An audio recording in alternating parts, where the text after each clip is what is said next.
In talking about the growth of the church since its inception, Elder Holland says, "So much has happened since then for which we need to be grateful, and of course this is not the end. We have much work yet to do, in both the quality and quantity of our faithfulness and our service."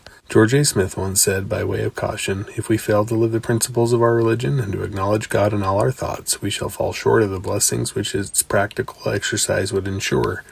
We must be humble and conscientious. The honor and the glory of all that is good goes to God, and there is much still ahead of us that will be refining, even difficult, as He leads us from strength to strength." In all of this, my mind is turned to those early saints who are too often lost to history, those who quietly and faithfully bore the kingdom forward through far more difficult days. So many of them seem almost nameless to us now.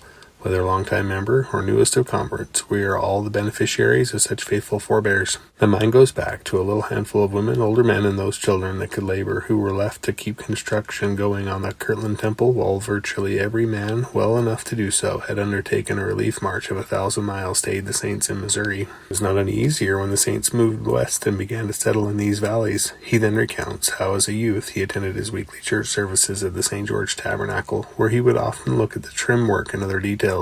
He then mentions the 2,244 windows and how there was a bill of $600 due to pick them up, but there were no funds available to do so.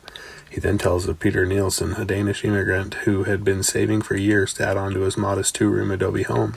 On the eve of the freighter's departure for California to pick up the windows, Peter spent a sleepless night in that tiny little house. He arose before dawn on the morning the freight teams were to leave.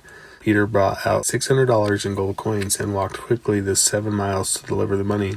Then he retraced his steps back to a small 2-room adobe house that remained just 2 rooms for the rest of his life. Elder Holland then recounts how John R. Moyle would walk 22 miles each way the beginning and end of a week to work on the Salt Lake Temple. After having to have his leg amputated, he again made the same trek and would carve the words "Holiness to the Lord" in the temple. He then shares the words of Moses, "Then beware lest thou forget the Lord, which brought thee forth.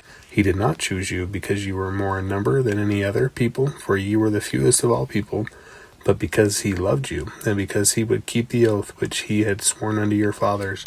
Know therefore that the Lord is God, the faithful God, which keepeth covenant and mercy with them that love him, and keep his commandments to 1,000 generations." We are still being blessed by that love from God and by the faithfulness of our spiritual and literal progenitors down through 1,000 generations. May we do as much with the blessings we have been given as they did out of the deprivations so many of them faced. In such abundance may we never forget the Lord, nor go after other gods, but always be an holy people unto the Lord. If we do so, those who hunger and thirst for the word of the Lord will continue to come as doves to our windows. They will come seeking peace and growth and salvation.